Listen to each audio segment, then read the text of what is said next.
Welcome to Commander's Comments. I'm your producer for the evening, Harrison. Without further ado, here is our Chief of Heritage Operations, Mr. Ron Kennedy. Thank you, Moose. We appreciate it. And welcome everyone to the first 2024 Commander's Comment. We have a lot to talk about, been a lot going on, as you can expect. We missed January because we were running all over the Confederation, and the commander's going to tell us about that. He's been from Virginia all the way. Have you made it to Missouri and Texas yet, Commander? No, sir. No, sir. Not yet, but I will be in both of those shortly. So, all right. Well, we're going to talk about that, but we appreciate the opportunity. We appreciate everyone being on board and listening to us. And we've got a lot of things to talk about, a lot of good news, a lot of activity going on. And I want to stress the fact that the Sons of Confederate Veterans isn't a Civil War club. We are a movement, and we are a movement to protect and to promote the heritage that was delivered to us by the Confederate veterans to the Sons of Confederate Veterans. And that's our job, to keep the movement going. And we are very busy with that. And the Commander-in-Chief has been the fire plug for the last, a spark plug, maybe, not the fire plug, the spark plug for the movement for the last almost 24 months. He's running down to July, but we're going to work him real hard between there and then. Commander, what's been going on in your life? Well, good evening, everyone, and I appreciate everyone being on. I want to thank Moose Harrison for coming on and hosting this. They have done a fantastic job. SCV Chat has done a fantastic job with all of this, and I appreciate everything they have been doing. And yes, sir, it has been a very busy time. And lately, General Headquarters, I am very fortunate to live 12 miles from there, so I've already been there twice this week. And each time I've had a sit down with membership, and I sat down with our executive director. And today I was going in to deliver something, and I'll talk about that in a minute. And something was delivered to us. I want to begin by thanking the Order of Southern Cross. They granted us enough funds to purchase 10 cabinets. While I was there this morning, between 8:30 and 9 o'clock, those cabinets showed up. And I've sent Harrison some pictures. Yes, they're still crated up. We have 10 of them. When I took those pictures at probably 10:30 this morning, you can see what we've got. We've got an area of the museum blocked off. We already know where they're going. Adam and I talked about that, and he has already talked to Jimmy Hill. Army of Tennessee Commander Jimmy Hill. Jimmy Hill is also the head of the museum committee, and he has done a fantastic job. And they already have plans where these 10 cabinets are going. So guess what we're going to be doing over the next few days and few weeks at General Headquarters? We're going to be getting all of those cabinets out of their crates, and we're going to be setting them up. We already have artifacts that are waiting to go in. But we're still in search of artifacts. And remember, this is our museum. This belongs to the Sons of Confederate Veterans. It is ours. And we're going to tell the true and complete story. We have no other choice. It's what we are. It's who we are. And that's what we're going to do. But we need artifacts to be able to tell the stories. And that's what we're looking for. If you have something that you think would be of interest to our organization, contact us. Either contact myself or contact Adam Southern, and we will make arrangements. Things are coming in, still coming in often, but we've got these 10 brand new cabinets, and it's going to be wonderful to start filling them up with artifacts. And I want to thank the Order of Southern Cross. I'm a member of it. We have several. You have to be a member of the Sons of Confederate Veterans to be a member of the Order of Southern Cross. And they are extremely good society. They are a very benevolent society. And you approach them with grants. We approached them. They granted us the funds to buy 10 cabinets. And these cabinets are not the cheap cabinets. These are museum grade cabinets. So they're going to go right into place, and they're going to look fantastic. I want to thank Adam for the work that he has put into them, and he's done a lot of work on this. And him and I sat down and priced everything out. And I want to thank the Order of Southern Cross for their benevolence and thank them for what they're doing. And I do appreciate them. So remember the Order of Southern Cross, they advertise in the Confederate Veteran magazine, and they are supporters of the Sons of Confederate Veterans. And like I said, you have to be a member of the Sons of Confederate Veterans to be a member of the Order of Southern Cross. And thank them for their generous donation. Commander. Yes, sir. We've got 2 weeks before the Stephen D. Lee, and we'll talk about that later. But you think those cabinets are going to be in place and set up by then in time for us to show them off at the Stephen D. Lee? Yes, sir. Adam and all in a lot of pressure, but boy, it's going to look nice. Oh, yes, it's going to. We already know the row they're going in. Adam and I talked about that today. I know that's going to put them in pressure, but guess where I'm going to be Monday, Tuesday, and Wednesday of next week? I'm going to be up there unboxing, uncrating, and getting everything going. We want this. We have the Stephen D. Lee Institute. You mentioned it. We'll just go ahead and jump on it real quick. We have the Stephen D. Lee Institute that is coming up. And actually, I've jumped ahead. I don't know if Moose is ready for that. So, Moose, you've already got it. That is going to be coming up next weekend. So, in 2 weekends. So, as you can see, today's the 1st. So you're looking on Friday, the 16th, you can see the events that we have there. We're going to get everything set up, get these cabinets out and start putting some artifacts in it. We're wanting to give everybody an opportunity to come because Friday night, this is all happening in Columbia. Friday night, we're having a reception Friday night at the museum. Now, I need to tell everybody this. You have to register for that event. And right now, we have not had a lot of people register for that Friday night event. Tomorrow night, tomorrow, the 2nd, is the last day to register. Now, I know we might have some people show up. And if you just show up, we'll try our best to accommodate you. But we might not be guaranteeing enough food because this is going to be finger foods and all this other stuff that we're going to be enjoying with the museum. You'll be able to see the brand new cabinets. You'll be able to see a lot of the new things that we have going on. And I'm not trying to steal any of Adam's thunder because if you listen to Hearth and Home, you heard what all Adam had to say about the museum and the artifacts that we have coming in. Right after this, we're going to be setting up some stuff for the Tennessee State Museum, starting in that rotation. So we're going to have some new stuff coming from the Tennessee State Museum. I saw a couple of the items that we're going to be getting from that rotation, and they're just going to be on loan. They're not giving them to us. They're on loan. One of them is Jefferson Davis's chair from when he lived in Memphis.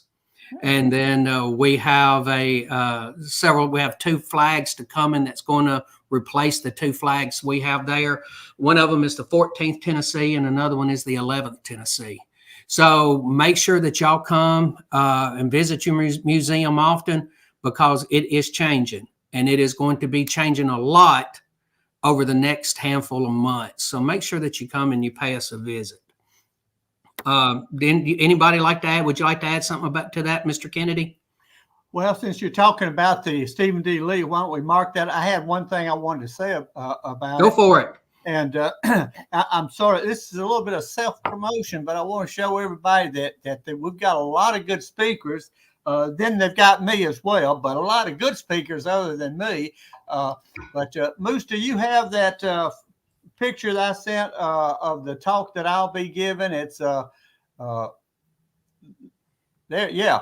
Now I'm supposed to, the whole theme of the Stephen D. Lee is who we are as an organization and who we are as Southerners. And my task is to talk about who we are as Southerners. And this is my talk is and it's Celtic Warriors in Gray. From ancient times to modern times, the war continues. So it's a discussion of us as the so-called crackers or the rednecks, the Scotch-Irish connection. But there's more than Scotch-Irish. There's a lot of German, French. So we go over all of that, but who we are as a people. And it's very important because who we are as a people gives us the rationale for why we must stand up for ourselves and our people. And in the process, I'm going to contrast, show the next slide. I'm going to contrast, this is when the Yankees invaded America, I say, but when you look at the Yankees, the New Englanders, and you look at the Southerners, you can't compare the two. You can only contrast the two. And that's a very important aspect in understanding who we are as a people, our ancient, going back to ancient times, natural enemies of the English, the Anglo-Saxons, were the arch enemies of the Celtic people. And the Celts always hated big government, and they brought that belief all the way to today, and that's why our Celtic Warriors in Gray was fighting against big government, and that's a battle we face today. Okay, you can take that down. But there's a lot of good talks coming. I've been working diligently to get this together. I've got to tell you everything I know about the Celtic connection in 45 minutes. And it's a lot easier to write a book than it is to do something like that in 45 minutes. But I've had a lot of fun doing the research. I'm excited about the talk, so I hope folks will come out and give a listen and find out who we are. Number one, as an organization, some great history of the SCV, and we've got some real experts. And then also who we are as a people, what we call the Celtic or the Scotch-Irish people. But again, I don't want to take anything away from the Germans and the French and the Spanish and the Hispanics and the Native Americans and the Africans. We all are part of the South, but we all live under, and as I'll go over, this Celtic culture that predominates in the South, even if you're not ethnically Celtic. All right, that's enough of my talk, but I just wanted to show people that we've got a lot going on at Stephen D. Lee. A lot of really scholarly talks. And then, of course, you got to listen to me. But anyway, I think you'll enjoy it. I think you'll walk away with a lot of new information that you haven't seen before, and it's going to be well worth the effort. Go ahead, Chief. Now we can mark Stephen D. Lee off. There. And again, as y'all probably know, I always work from a script, for the most part. Except when I'm giving a talk, and then I never work from a script. But to make sure that I keep this in a good allotted time, I have to keep myself going. And Mr. Kennedy here is very correct. This is going to be a very good opportunity for you to come up and find out about our organization, the history of our organization, and the history of our Southern culture. We need to remember we are a culture. That's right. We're all look different. We're all going, none of us, we are what we are. We're from all over the globe. And when you realize that we're from all over the globe, and that's what you're going to find out here, we're from all parts. And their descendants, our Confederate descendants, they spread after the war, and they have gone everywhere. And you can tell that from where we have camps, we have camps all over the world. And this is going to be a great event, and I'm looking forward to listening to a lot of these. And you might want to remind everybody that the tickets, the registration gives you a ticket for the tour of Elm Springs and the museum. Yes. That's all included. Well, and when you go into the home, I'll mention the home real quick because I was there today and a bunch of times lately, and we're already turning the home back into a 1840s home. When you come in the front door, there was that closet that was right there on the right. That's being torn out. And it's in the process of being torn out now. And that because that closet was put in sometime in the early 1900s, so to the mid 1900s. And our point is to take it back to an 1840s home, because you have to think that home only had 3 original closets. So all the closets are going to be coming out. The bathrooms are going to be coming out. So when you walk in, you're going to see an 1840s home. Now, don't worry, there's still going to be a bathroom over there, because we have the conference room, and the bathroom at the conference room that's in the smokehouse, then that's going to stay. But the home itself is going to stay as it originally was. And I want to thank everybody while I'm touching on that, because I wanted to cover this as well. People ask, how are you paying for the home? Because people have donated for that. We are a 501c3. You make a donation and you say you want it to go toward the home. That's exactly what it's going to go for. We can't use that funds for anything else. If you give money for the museum, it goes to the museum. Mm-hmm. You give money to the putting up the Forest Plaza, that's what it goes for. You give money for the home, that's what it's going for. And the Friends of Elm Springs, that program we have has really paid off, and it has done well. I'd like to talk about something that's happened concerning our website and some email issues that we have had. I want to say right off the bat that we were not hacked. People were saying right off the bat, you were hacked. No, we were not hacked. We had growing pains. Our servers filled up. Now we have, our server is based in Canada. We do not have it here in the United States. Our server group is based in Canada, and we filled our servers up. So we were having to migrate stuff over, and we were having to copy stuff over. And it took a while to get everything back in sync. And we believe that we have all of that worked out. We're still working on a few speed issues that we have, but it was never a hack. It was just the fact that we have growing pains because we are a growing organization. So, you know, we've had Salesforce now for a number of years, and it is growing. So we're just having growing pains. Plus, we're doing a whole lot of new stuff. Look at what all is on our websites now. And so we're just, it was just simple growing pains, but people asked about it. We think we have a majority of the issues fixed, but we know we're still working on the getting our speed issue up, getting that fixed. But all in all, we should be past all of those bugs, and they were just simple growing pains. When I'm talking about the website, I want to go ahead and mention about our donations page that is on the website. I want everybody to be mindful of this. As you know now, we're coming into the spring. Welcome to weather in the South. We could have a little bit of everything going on. So, you know, y'all just be mindful of that, because we have our relief fund. We, of course, have the museum. We have Heritage Defense. We have the Forest Plaza. We have Heritage Promotions. We have the Stan Waddy Scholarship Fund, which I still want to push that. That is something that is very valuable. And, you know, find out about that. We have the Confederate Legion. We have the home itself, Elm Springs. Then we have our Artifacts Fund, the Relief Fund, and then the Forest Boyhood Home. So I would like to encourage everybody to go to the scv.org, and you'll see a battle flag that says donate. And you click on that, and that'll take you to the donations page. And you can do this however you want to. You can do it all online. You can set it up for a one-time donation, or you can set it up for a recurring donation. And we have a lot of people that are doing that. Frank Powell started a great program that he announced at National Reunion to get people just to donate a dollar figure a month. And, you know, if you were to say $20 a month, you never miss it. It's going to come straight out of your account. You don't have to remember to write a check or anything like that. It comes out automatically. If all you wanted to do was a one-time and you wanted to go to the fund, you can pick which fund you want it to go in. You can do this how you want to. This is at your discretion, but this is a way for our organization to keep growing and for us to remember each other, because like with the relief fund, we've had tornadoes, hurricanes. We've actually had some ice damage reported. You know, we had the ice storms going on and the snow, and y'all folks just remember each other during these times, and remember the spring's coming up, and welcome to spring in the South. I want to take a little bit of time right now to talk about two very important programs.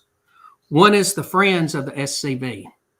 I visited around, and just like the Kennedys have, the Kennedy twins have visited, and we go to these places and we see people working and working hard, and then find out they're not a member. They're friends of the SCV. They believe in what we're doing. They just don't happen to have a Confederate ancestor or can find one. And, but they're still out there. They're still working, and they're working hard. And we need to remember the friends of the SCV.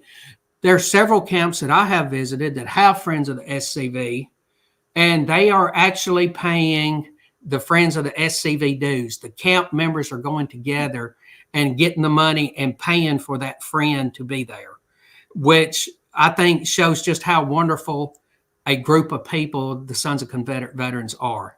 They realize the people that love and respect everything that's going on and that's out there working. If you don't have a friend of the SCV, find one. Sign them up. This is a wonderful program. And these are some of the most dedicated, hardworking people we have. I'm asking all of our camp members that are out there. And remember, Sons of Confederate Veterans, we are a grassroots organization with the power at our members and in the camps. So get out there, and if you have somebody that they're like-minded, they act like you, think like you, talk like you, support, believe what we're doing, then bring them in. And if you do something great, buy them a Friends of the SCV membership. And that is exactly what this is for. And the friends get the magazine. Yes. And of course they can attend meetings. They're not a voting member or anything, but they can attend meetings. So it's well worth it to get these friends into your organization, especially at the local level. Because that's where we need them the most. Oh, yes. And it's we need he's right. The only thing they cannot do is be a voting member. That's it. They have really all the other rights and privileges of every other member. They can come to your camp meetings. Now, if they come to a national reunion, they can't sit in during the business session because they're not a member. But they can come to your camp and fully support your camp and sit in your camp meetings, but they cannot be a voting member on the camp level. But other than that, they get the magazine. And guess what they're going to start being able to do? They're going to be able to start buying Friends of the SCV merchandise. I have been talking with our executive director, Adam Southern, and I've been talking with Jill. Jill is McDermott. She is the one that handles our sales and is over merchandising.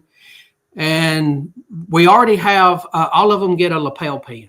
Friends of SCV, you get a lapel pin. We're going to take that logo and we're going to put it on limited merchandise. So don't think that you're going to find it over the entire spectrum. It's going to be stuff like a collared shirt, T-shirts, a hat, stuff like that. And it is just going to be for the members. That means the friends. That means that I can't show up and go buy a Friends of the SCV T-shirt.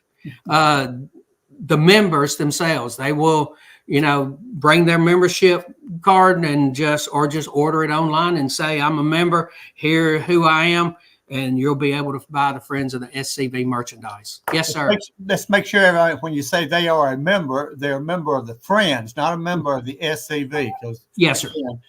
They have, and this really encourages your genealogists to dig and help those people find a Confederate ancestor, because it's very few people, unless you came over after Vietnam in the boats with the Vietnamese, you probably don't have a Confederate ancestor. But I know of quite a few people here in New Orleans who have married into white families, and they're so one side is Vietnamese, the other side is traditional Southern. Hey, guess what? Their children can join. Yes. So it's very important to get those friends in there. They're not members of the SCV, but they are members of the Friends, and they are very important. And if you got genealogists in your camp, and you should have a genealogist, help them dig and find that relative. Absolutely. And that's so important. And I appreciate you bringing all of that up. And a whole lot of these are females. And, their husband is a member of the SCV and the wife has joined the Friends of the SCV. So that's hugely supportive. And I want to thank everybody who is a member. And we just, now you're going to be able to get your own merchandise. But that's not the only new set of merchandise we're going to be getting. I'm going to talk about the cadet program. The cadet program is massive. I received something from Eric Pavetti just within the last week. And Eric was telling me that there is a member of my camp who was a cadet and he's reached age and now can become a member. And what I'd like to do is, you're a cadet all the way up through, I believe, age 11. At 12, you can become a member. Well, there is and we need to promote the cadet program. In fact, I'm working with several men right now, and we're going to try to have an event for the cadets at National Reunion. I'm still working on that, but try to plan a time and notify all the cadets and see how many of them that we can get there and make a real showing for the cadets. But there's something else I think we need to put in a middle ground, a middle spoke. And this is it. When they become a member of the Sons of Confederate Veterans, they're no longer a cadet. They've reached age. We need to have something for them between the age of 12 and, let's say, 18. We're still working through that phase of it. And this is just something that has been a more recent conversation that we've been having. But it is one of those I'm going to think of it more like a mentoring program. If you have a young man that has now become a member, bring him into the camp and start mentoring him to, accept roles and positions within a camp. I'm not saying when he's 12 years old, make him the camp adjutant, okay, or the camp commander, but assign him something to do and make him part of a mentoring program. And that is something that we're still working the kinks out. But I'm hoping to have something about that when we get together in March and more of a planned out ordeal with that, because this needs to be an ordeal. This needs to be something because we need these young men, because we know we lose them between the ages of 12 and 18. Actually, we lose them from the ages of 12 to about 28. Because what happens when they turn 12? Well, it's not going to be too long till it's perfume and gasoline. And then once they finished with high school, they start going into college. And when they finish with college, or they start to work, or they go into the military, when they get out of their homes, they hit that age. Then they go into finding a wife, and they're working full time and having kids. So we need this program in there between the ages of 12 and 18. So when that time comes, and we know that they could fade away for a little while, but when that time comes, they know they have a home and they can come back to this. And this is the reason why I think we need to do something between the ages of 12 and 18. Yeah. I'm hoping to get this started and get this going. I don't know. We're just going to get all the details worked out, and I'll be presenting this in the future. But also, the cadets are going to get their own line of merchandise. So a cadet would be able to buy, because they have a lapel pin, they'll be able to buy a shirt, a polo, a ball cap, a T-shirt.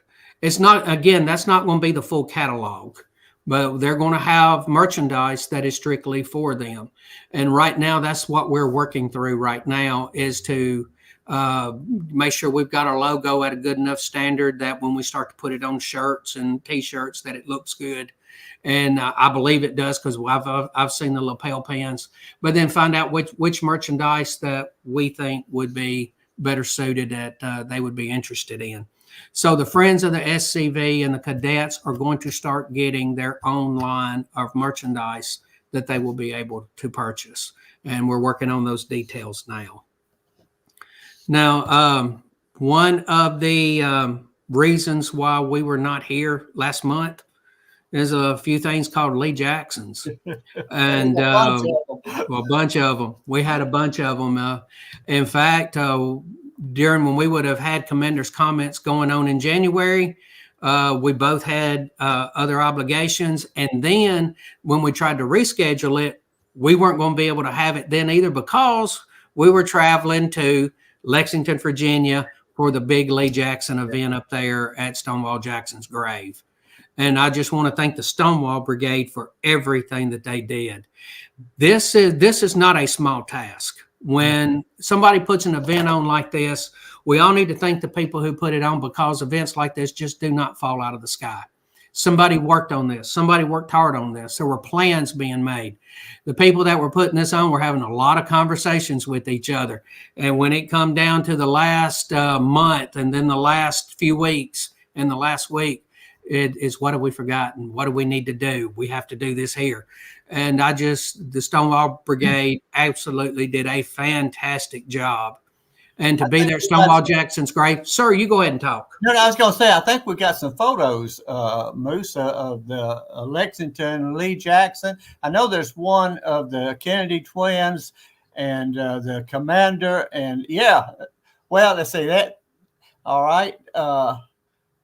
There's a note there. That's the one I was in reference to.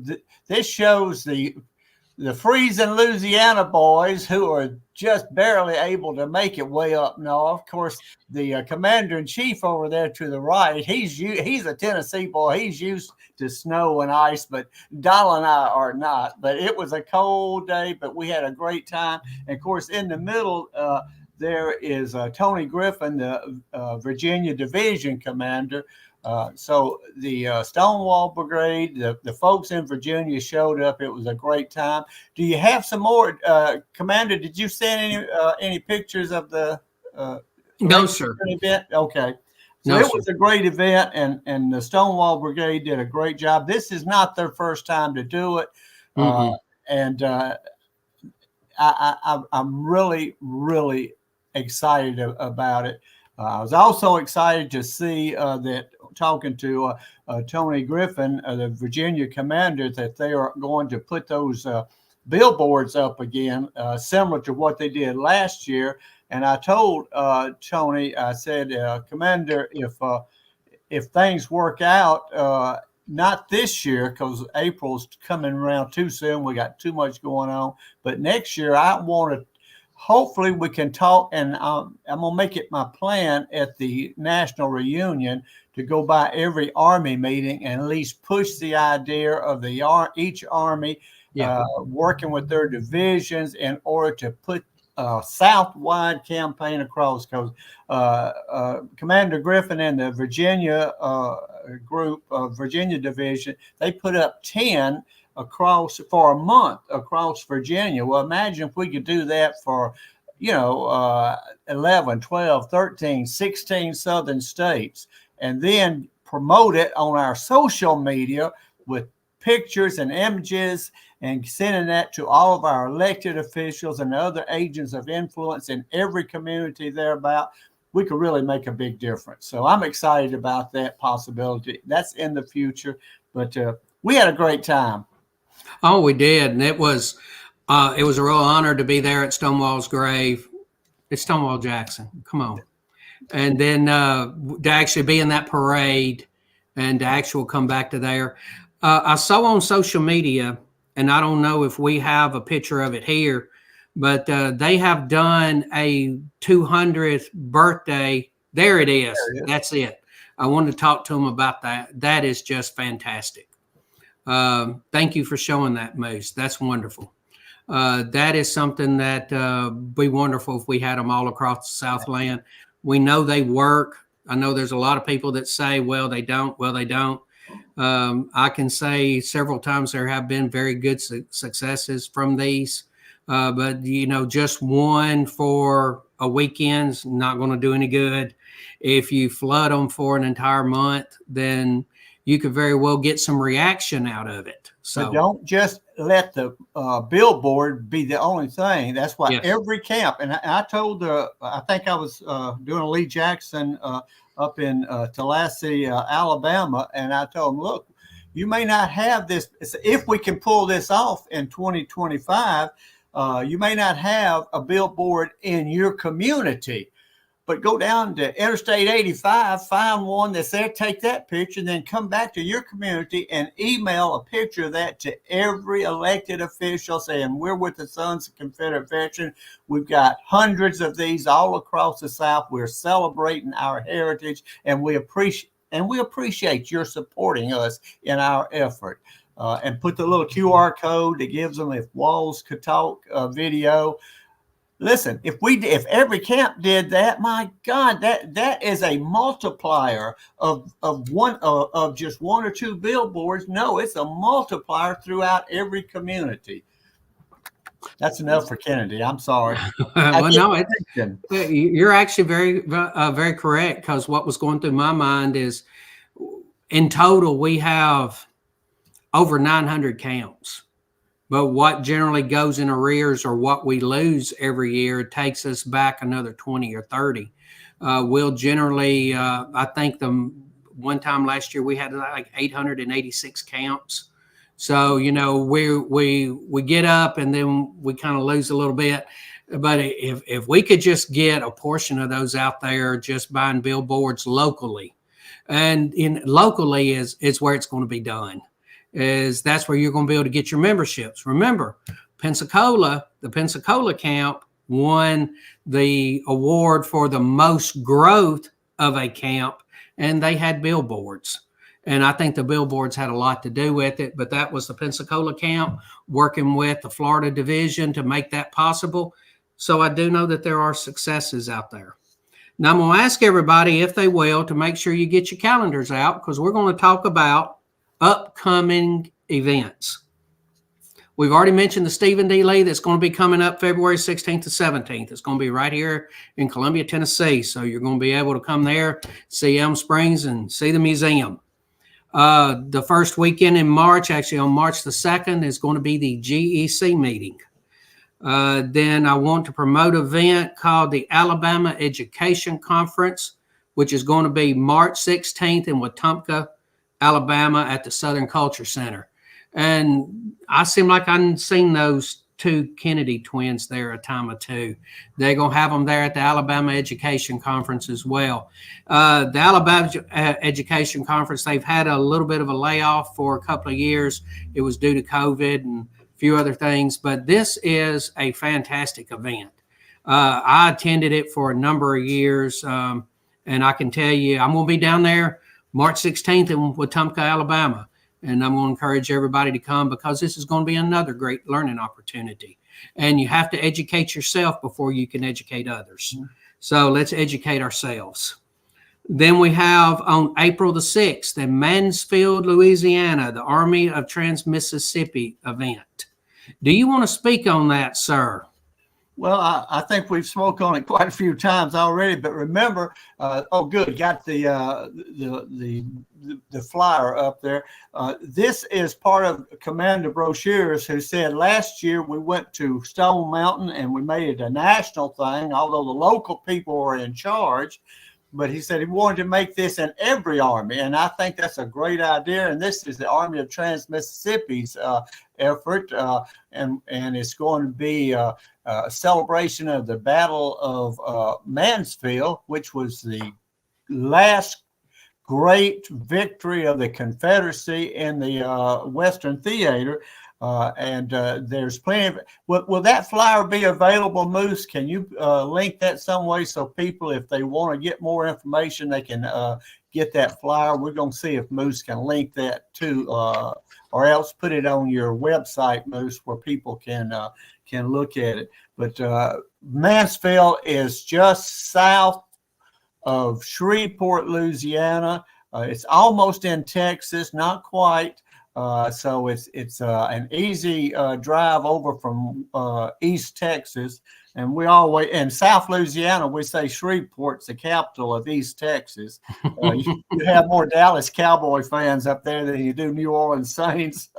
But anyway, it's just south of Shreveport. Take a look at that. It's going to be a great event. You'll actually be on part of the battlefield where the war, where the battle was fought, and that's enough. That's a part of that. Well, that's something that if you spent most of your time looking at, the Eastern Theater where Robert E. Lee, Stonewall Jackson, all those notables were. Well, come over to the Trans-Mississippi and see that we had some quite notable people fighting here. We even had a French Prince, Polignac, who led Confederate troops during that battle. So it's a very, very interesting battle, and I think you'll enjoy it. Let's go to the next one. You talk about Stone Mountain. Okay, well, I just want to go ahead and say you are correct that is the Western Theater is often overlooked. And I want to thank J.C. Hanna, Army of Trans-Mississippi Commander J.C. Hanna. He jumped on this in a hurry. When I was asking about Army commanders to do this, J.C. Hanna just jumped all over it. So did Jimmy Hill, and we'll talk about that one coming up in a few minutes. But I want to go ahead and talk about Stone Mountain, another national event that is coming up. That is going to be April 27th, going to be from 10 a.m. to 1 p.m. And Chaplain-in-Chief Gary Carlisle will be the speaker for that. If you can, go to Stone Mountain. We're going to be talking about Stone Mountain a little more in just a little bit, but everybody be aware of that. Now, May the 4th, we're going to have the Army of Tennessee workshop. That's also going to be on the same day in the same place as the pilgrimage and homecoming. This is the deal for the Army of Tennessee workshop. You'll be able to sign up for that. It's going to be going on. It's going to be going on inside the conference room inside of Elm Springs. And when it comes time to do the pilgrimage and the service there, we're going to call a timeout. We're going to leave there and go be part of the pilgrimage and the homecoming, and then come back for the other event. And since he's pulled that up about that pilgrimage and homecoming, it's going to be at the Southern Heritage Center, which also has the National Confederate Museum in historic Elm Springs. And I am thrilled to announce our keynote speaker is going to be President General of the United Daughters of the Confederacy, Miss Jenny Wadowski. I am so honored that she is going to be there. I asked her, she was very willing to do it, and I cannot thank her enough for coming there and speaking. This is going to be like the ones we have had. This is our fourth one. You'll be able to come and you'll be able to lay a wreath we're doing it at the equestrian statue. So you're going to be able to be right there at Forest, right there in the circle, right there in front of the house. Make sure you bring your lawn chairs. Make sure you bring sunblock. Also make sure that you also bring an umbrella or a raincoat, because this is Tennessee in May. And come on out and have a very good time. The grounds are going to open at 9 a.m. So you'll be able to come in. You'll be able to tour the museum. You'll be able to tour Elm Springs. And then if you sign up for the Army of Tennessee workshop, you'll be able to see everything that we have going on there as well. That's another educational opportunity, because we have to educate ourselves before we can educate others. And then Jimmy Hill jumped right on this national event, Army of Tennessee. It's going to be June the 8th in Fairview, Kentucky at the Jefferson Davis Historic Site. Yes, sir. So make sure y'all come on out on that day. I want to thank Jimmy Hill for working on this. He has worked a great deal with the Kyle Thompson, who's the Kentucky Division Commander. They have done a fantastic idea and done a fantastic job of working this up. I can't wait to get there and to enjoy that. So make sure, go ahead and mark your calendars. Those are everything that we have coming up so far. But we're going to get to the last thing a little later. But right now, we're going to talk about the Saturdays the Southern Heritage Center will be open. Hey, now it is going to be open. Sir. Before you get there, I wanted to include on that upcoming events, the one that Donald and I and J.C. Hanna and Commander Michael Hurley from the Texas Division. We're going to do a training session for the Texas Division in Waco, Texas on February the 10th. So if you're in that area, be sure to check with the Texas Division and come by. And it'll be an all-day training session, and I think you'll get a lot out of it. And when did you say that was? February 10th? February 10th. Okay. That's So a that's your, Saturday. yes, sir. That's Okay. coming up, not this weekend, but the following weekend. And Yes, then sir. after that, we've got the Stephen D. Lee. We got a lot on our calendar. Boy, yes, sir. I was sitting there going through mine, and yes, sir. There's not very many weekends off between now and National Reunion. Okay, now let's go ahead and let's get our calendars up. Before I do that, I want to address something that has popped up in the chat. Linda Hudson asked, are there funding sources to maybe match funds to help camp get those billboards up? You can talk to Heritage Operations because they have, and you can talk to the Lieutenant Commander-in-Chief, but that really falls under Heritage Operations if Mr. Kennedy would like to address that. Well, what we're looking at, and again, this is looking at 2025, so I probably won't be the chief of Heritage Operation, but depending on who the Commander-in-Chief is, so far, it looks like it's going to be my twin brother because I don't think anybody else has announced for the position.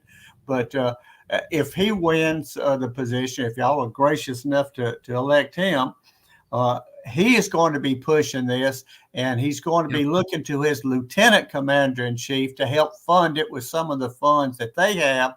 And then we'll be pushing more on we haven't done a lot on promoting the Confederate Legion as a funding operation because we've got so many other things than asking for funds right now. But by 2025, it'll be a different story. And yes, Linda, we're looking at some additional ways to get some funds to help each camp, each division. And it really should be a division project.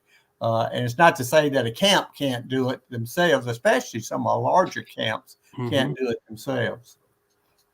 Yes, the idea is to get a bulk purchase of these billboards, and we've got good contacts. Thanks again to Tony Griffin, and I cannot remember the gentleman's name. He was Chuck McMichael when he was Commander-in-Chief, the Chief of Heritage Operation. He's from Virginia. Frank Ernest. Yes, thank you, Frank Ernest. I apologize for forgetting his name, but he has a great contact. He's able to pull it together, and we think we can get one national billboard company to let us do a bulk purchase. So that's our hope, Miss Linda. Thank you. Yes, and I agree with that. The billboards work. We just got to get after it, but that's among the many other things that we already have going, plus we're still working on. That's right. It never stops, by the way. You know, if you want to make this stuff happen, you're working on it all the time. Okay, Saturdays, the Heritage Center will be open. The Southern Heritage Center will be open. It will be open this coming Saturday, February the 2nd. It's going to be open March the 2nd. That is also the same time of the GEC meeting. Sir. Saturday is the 3rd. Not the 3rd. Yes, sir. My fault. The 3rd. I thought maybe I had the wrong calendar. I was starting to get. No, sir. Oh, Lord. My fingers got going too fast. Did that ever happen to you? March, we're going to have March the 2nd. In April, it's going to be April 13th. In May, it's going to be May 4th because we already have a bunch of stuff going on already. And it's going to be open on June the 1st. So if you said, okay, I would like to be able to come, I can't come during the week, I can on Saturday, these are the Saturdays we're going to be open. Make a date and come see us. We'll be open from 9 to 2. We have had a couple of times, we have had decent turnouts, and then there's times we had nobody show. So if you're making plans to come, let us know. That way we can, if you're bringing a big crowd, like I know this coming Saturday, there's some people coming. I've talked with Adam about it, and there's going to be some good people coming. And that way, if you've got a big crowd, we can make plans to accommodate a big crowd. But those are the dates that it is going to be open. I'm going to just touch a little bit on Arlington. We did a host show a couple of weeks ago with our JAG, National JAG, Judge Advocate and Chief Ed Phillips, in which we were talking about when we're talking about Arlington. Somebody popped up, Dawn Frazier, where Elm Springs be available for tours. If we have enough people there, yes. Right now, the last time we did it, we did not have, there was a bunch of things going on that weekend. We did not have, we weren't able to get enough help, so we just had the museum open. So it's going to be one of those things. If you tell us we're coming, you're coming, and you want to tour the home, we'll do everything we can to get the home open for you. We're going to talk about Arlington. I have heard some scuttlebutt on it. The scuttlebutt, it is now in 14 plywood boxes and indoor storage. Don't know exactly what is that. The lawsuit is still ongoing. It is not over with yet. We have our appeal in the works. We don't know how long it's going to take for all of that to work through. Last I talked with the attorney, and I talked to him today, but we talked about something else we're having to deal with. And we talking about that, he said it could be this time next year. We're still working on it. The point right now is for us to do everything that we can to protect it and keep anything from happening to it. And maybe we can get something in place, but it's not over with yet. We haven't quit. We're still fighting it. But I thought that I'd give you that update. But I was told it's in 14 plywood boxes and indoor storage. Okay, now we're going to talk a little bit about Stone Mountain. There is a House Bill number 794 to remove Stone Mountain as a memorial to the Confederacy. This has been put out by the Georgia Division. We're going to be using one-click politics on some of this. I've already contacted them. They're preparing something for me to put out there that we can put out there on one-click politics. I'm also working on something for the Tennessee Division, Sons of Confederate Veterans, because there is a bill that has been put out here to do away with the Heritage Protection Act. So right now we're having to address that as well. So we have quite a few things going on. You're going to see something about this coming out on the Telegraph. I wanted everybody to be aware of it. There is a whole thing, and I'm sitting here and I started reading this bill, and I'm just going to read this part to you. The memorial carving was first declared a memorial in May 1924 when General Lee's bust was revealed. In 1958, the state of Georgia purchased the park as a memorial to the Confederacy and was open to the public on April 14th, 1965. State law, and there's two of them, 12-3-191 and 12-3-192, specifies all of Stone Mountain Memorial Park as a memorial to the Confederacy and is protected by 50-3-1. So it was done as a memorial to the Confederacy. And now there is a bill to remove that as a memorial to the Confederacy.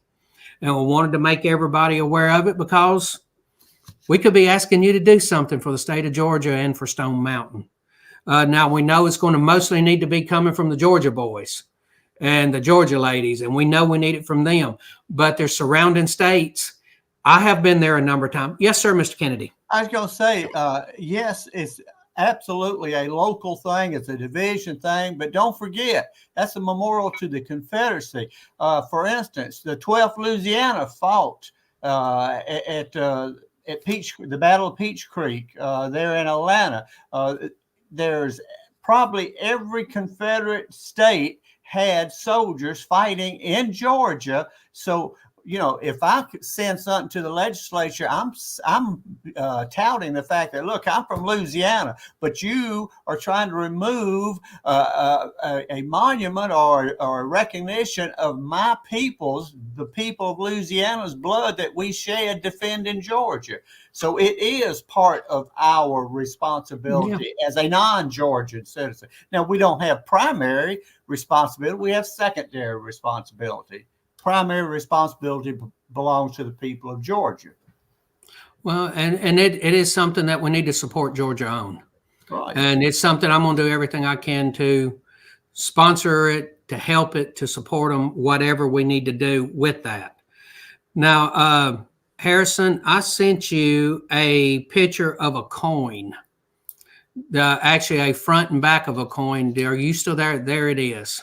Oh, yeah. I was at a Lee Jackson speaking in Jamestown, Tennessee.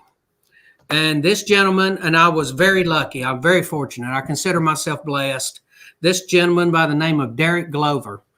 he come up. I swore him in. He just joined the Sons of Confederate Veterans, and I swore him in at this event. And he presented me this. This is something that he fools with these coins, and this is his. He donated it to us to auction off at our national reunion. And if you will show the backside of that, and I don't know if you can zoom in, but there's some writing right there, a memorial to the valor of the soldier of the South. Mm-hmm. This is one of those 1925s. If you'll go back to the front, and I probably should have mentioned the front on it. There you go, Harrison. Thank you. You will see the grading that is in the upper right-hand corner. It is done by I think it is CAC or GAG. I can't remember which one. I've got it right here. Let me pull it up. It is a grading standard. It is a mint state, and it is CAC certified. This one is listed as a MS60. MS60 is one of those that is uncirculated. And it is and it rates from MS60 to MS70. This one is actually a MS66. This is an original uncirculated coin. We're going to auction this off at a national reunion. Now, he gave it to us to go to the museum. But I want to say what this coin, I looked up one that was sold November the 13th of last year, $2,350.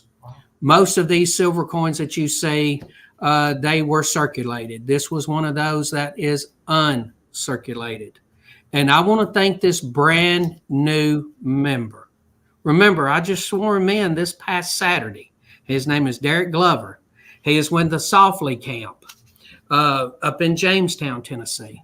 And I want to thank him for making this an extremely generous donation.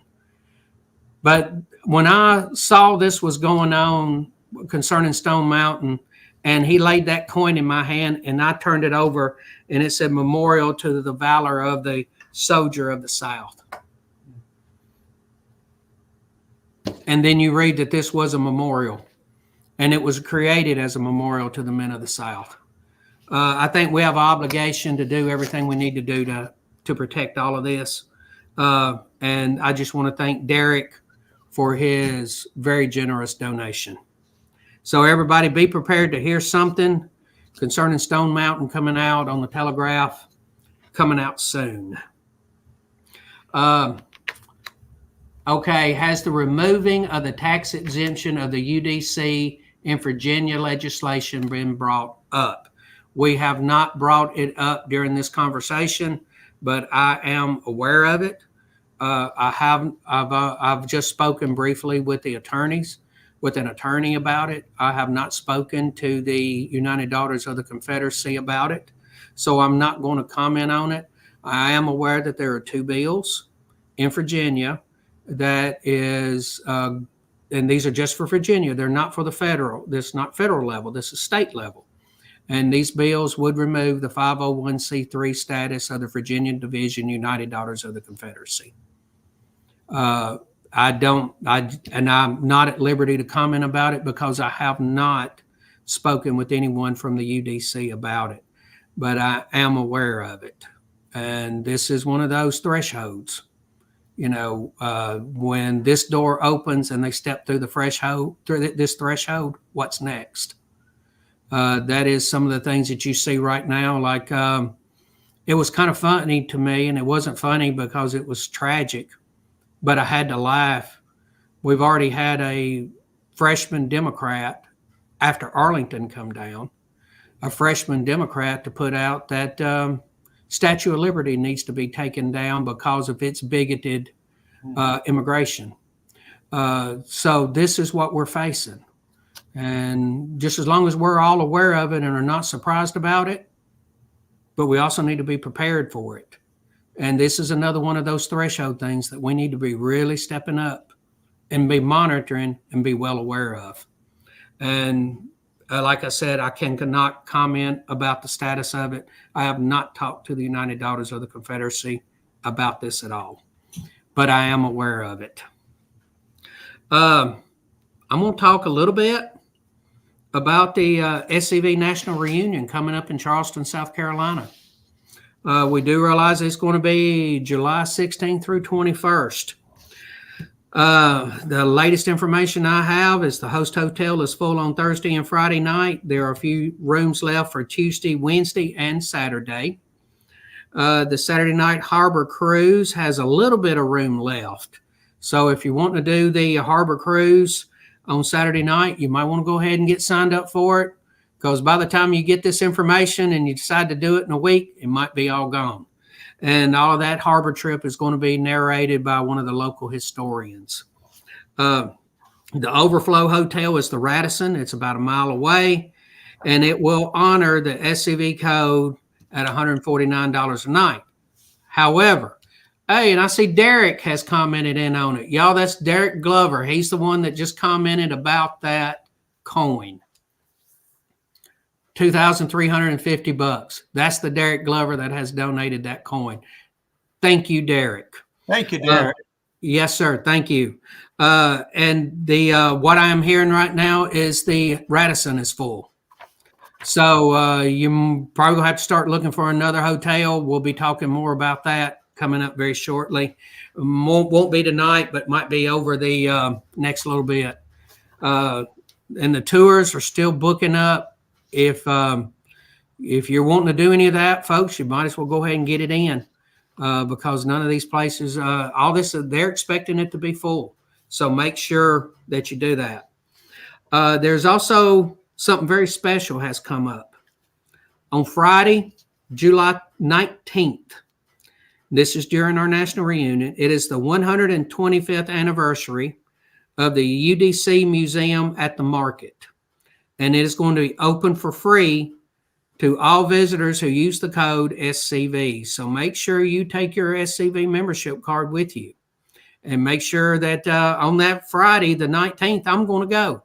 When we finish our business session, I'm going to do the lunch, and then I'm going to head over and I'm going to see the UDC Museum at the Market, because I haven't seen it since the last time I was in Charleston. And this is one of those that we always need to go see. Now, I want to talk a little bit about the upcoming national reunions.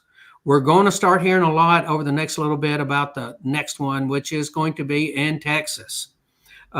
Next month, I'm going to be having some stuff from Michael Hurley, and we're going to start getting all of this stuff out concerning that. We don't have anybody past that. We need 26 and 27. Right now, we should have already been voting on those. We had some talks about one going for 26 and 27. Both of those have fallen through. I'm now hearing some more conversation of a place that is considering doing it in 26. They have done it before, and we're talking to them about doing it again. So I'm hopefully when I come on next month, I'm going to be able to tell you a little bit more about that. But if you are thinking about hosting a national reunion, don't be scared. Don't be worried about it. There's people here that will help you do it. We have some great people that know how to put these on. And then you have this great asset called the men who have put them on before. Mm-hmm. And you can go to those men and you can talk to them, and they can tell you about every bugaboo, every gotcha that you can come across. And you can run it. I've heard them run it for just a handful of people. And then I've seen some of them say that we have had half the count working on it, and it was 20, 25 people working on it. And I've seen some of them that have done it with less.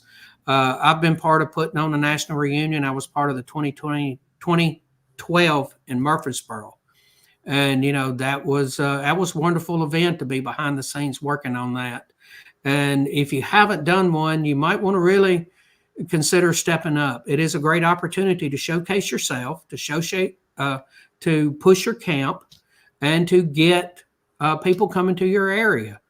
You will be surprised how that changes Chamber of Commerce minds when they find out there's going to be 400 or 500 registered people coming, plus wives and girlfriends and kids, and they could be looking at 1,000 people. And I'm going to ask you is, keep your receipts from a reunion and look at the taxes that come in, and you do an after action and send that to the local chamber of commerce and the city mayor and the city councilman, and say, okay, we had this one week we brought in an extra $60,000 in tax money.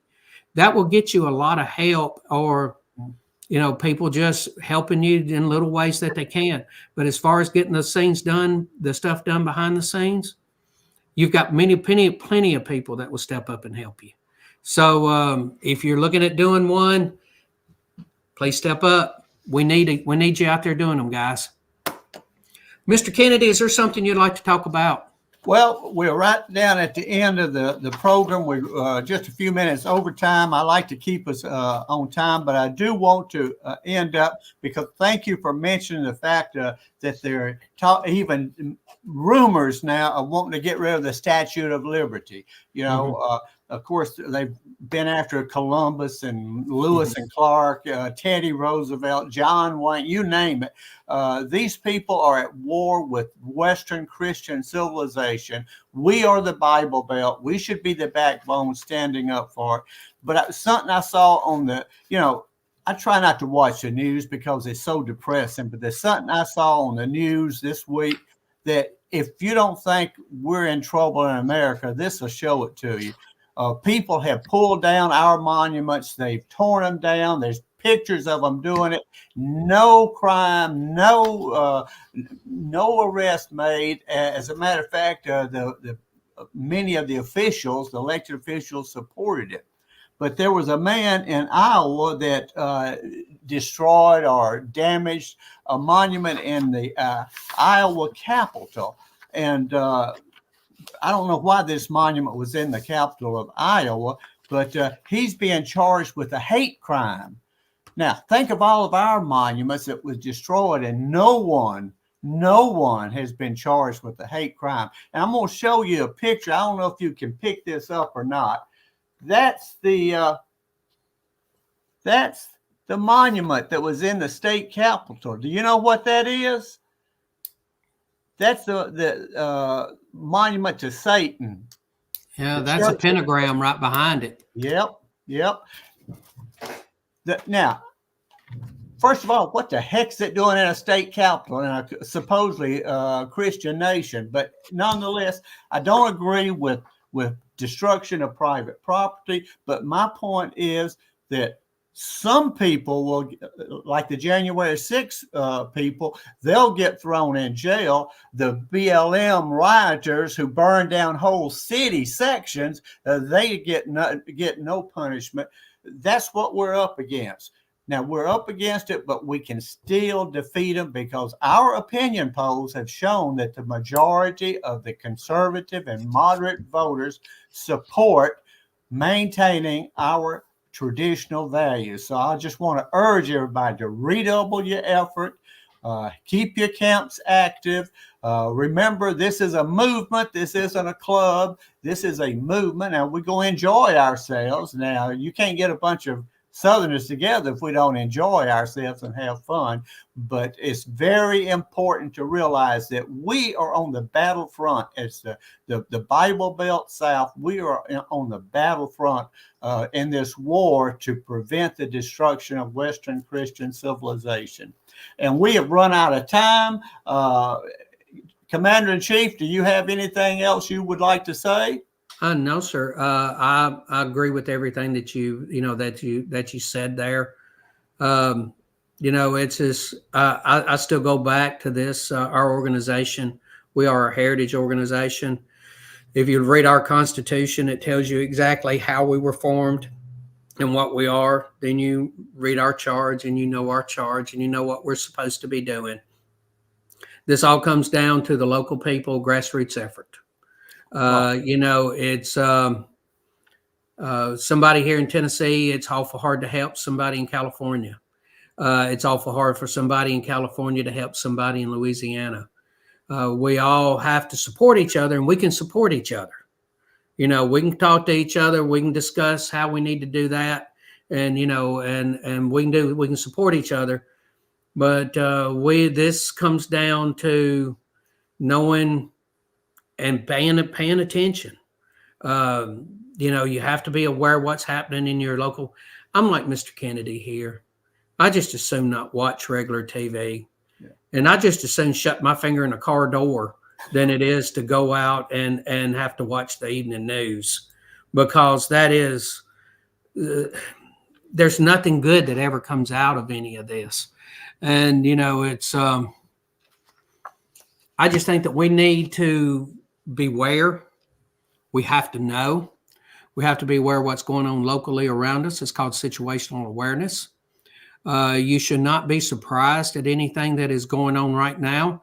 You could be flabbergasted at the nonsense, but you shouldn't be surprised by it. But we still need to be doing the right thing. Just because the entire planet has lost its mind and is doing the wrong thing does not mean that we should start doing the wrong thing as well. Here. As my mama told me a bunch of times, if all your friends decide that they're going to run off a cliff, are you going to run off the cliff with them? It's you have to be aware. You have to be aware of what is right. We have to work toward getting our message out and make people aware of our organization. Absolutely. They're starting to be more aware of us, but you can still go to pockets here in Columbia, Tennessee, where they have never heard of the Sons of Confederate Veterans, and we have an international headquarters and a general headquarters and an antebellum home and a museum, and they're still not aware that we're there, and we've been there for 30 years. You have to make people aware, and the only way you do that is by getting out and talking about our organization. And promoting it. And with that, I think we've gone 11 minutes over our time. So, Moose, I think it's time to call it quits. And I want to thank everybody for showing up, for your comments. We've been watching your comments, and even see somebody, Dave Perkins from Texas. I hope I see you in Waco, Texas, not this weekend, but the following weekend, Dave. But anyway, thank everybody. And Moose, it's time to shut her down. Everybody, stay Southern. Good evening.